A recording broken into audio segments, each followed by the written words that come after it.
Karomah Sang Waliullah Kiai Haji Hasan Sepuh Genggong dengan gelar Wali Kutub.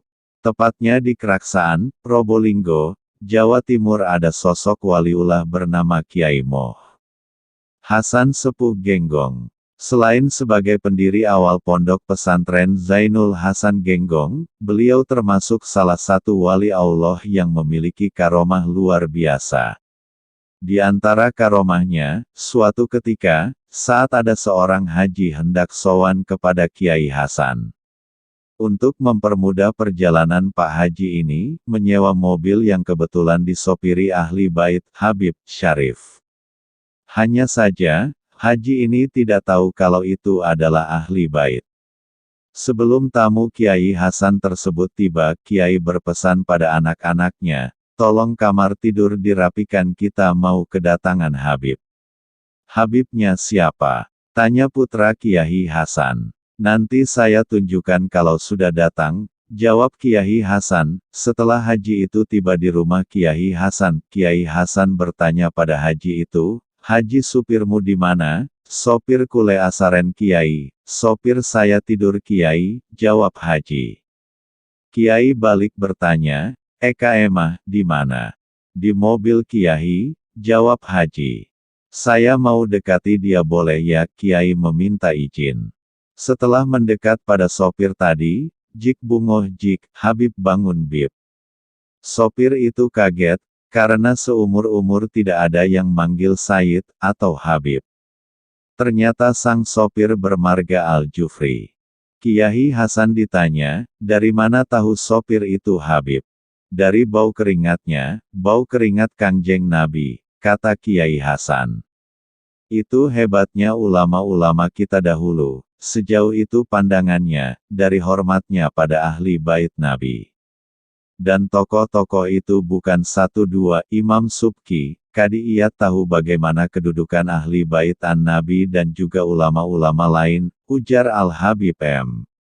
Lutfi bin Ali Yahya. Salah satu karomah almarhum waliullah Kiai Haji Moh Hasan Genggong diceritakan oleh Kiai Haji Ahmad Mushar, Situbondo. Beliau bercerita bahwa, pada suatu hari selepas sholat Jumat almarhum Kiai Haji Moh Hasan Genggong, atau yang dikenal dengan Kiai Sepuh, turun dari Masjid Jami Al-Barokah Genggong menuju dalam rumah kediaman beliau.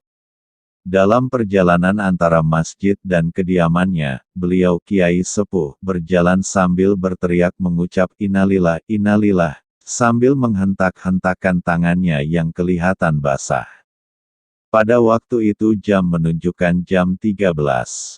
Setelah itu, tepat pada hari Senin pagi, ketika almarhum Kiai Sepuh menemui tamunya yang juga terdapat Kiai Haji Ahmad Muzar, salah seorang santrinya dan perawi kisah ini, datang dua orang tamu menghadap Kiai Sepuh yang merautkan paras kelelahan seakan-akan baru mengalami musibah yang begitu hebat.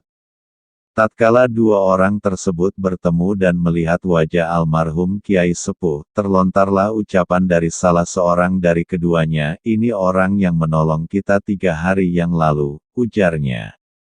Bersamaan dengan itu, almarhum Kiai Sepuh mengucap kata "Alhamdulillah" sebanyak 3 kali dengan wajah yang berseri.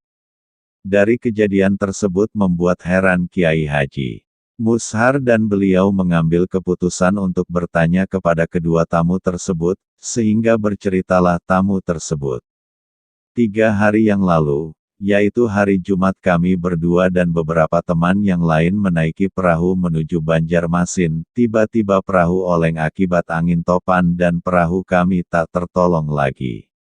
Namun kami sempat diselamatkan berkat kehadiran dan pertolongan yang datang dari seorang sepuh yang tidak kami kenal. Waktu itu menunjukkan sekitar jam 13 atau ba'da Jumat. Setelah itu kami sudah tidak sadar lagi apa yang terjadi hingga kami terdampar di tepi pantai Keraksaan, Kalibuntu. Lalu, lanjut cerita tamu tersebut, setelah kami sadar, kami merasa sangat gembira dan bersyukur karena masih terselamatkan dari bencana itu. Dan kami ingat bahwa yang menolong kami dari malapetaka 3 hari yang lalu itu adalah orang tua yang nampaknya sangat alim. Hingga hati kami terdorong untuk sowan atau bersilaturahim kepada kiai yang sepuh yang dekat dengan tempat kami terdampar. Setelah kami bertanya kepada orang-orang yang kami jumpai, adakah di sekitar tempat ini seorang kiai yang sepuh? Petik 2. Lalu kami disuruh menuju ke tempat ini, Genggong. Setelah sampai di sini ternyata orang yang menolong kami waktu itu adalah orang ini, bersamaan dengan itu tangan tamu tersebut menunjuk ke arah almarhum Kiai Haji Moh Hasan Genggong. Selain itu, ada sebagian masyarakat sekitar menceritakan salah satu karomah sang kiai. Bahwa pada masa itu, keadaan ekonomi masyarakat sekitar Ponpes dilanda kesulitan ekonomi yang mencekam. Dari saking sulitnya, banyak dari penduduk yang terjangkit wabah penyakit hingga tidak sedikit yang meninggal. Pada saat itu, sosok Kiai Hasan muncul sebagai penolong kesulitan tersebut dengan membagikan bantuan uang yang setiap hari dikeluarkannya. Hampir setiap pagi pada masa itu, Kiai memberikan sejumlah uang yang tidak sedikit jumlahnya. Hampir seluruh warga di sekitar rumah beliau tidak percaya akan banyaknya jumlah uang yang Kiai Hasan keluarkan. Hingga pada suatu ketika pernah ada yang mengintip Kiai Hasan saat bangun dari tidurnya, beliau langsung membuka bantal dan mengambil beberapa pak lembaran uang. Hal ini terjadi cukup lama sampai kondisi perekonomian masyarakat kala itu berangsur membaik. Dari karomah tersebut pulalah yang banyak kalangan tertentu menjuluki beliau dengan gelar Sang Wali Kutub. Walau keterangan ini tidak begitu akurat, namun, tidak mustahil hal ini terjadi karena bagi seorang waliullah yang benar-benar dekat hubungannya dengan Sang Pencipta,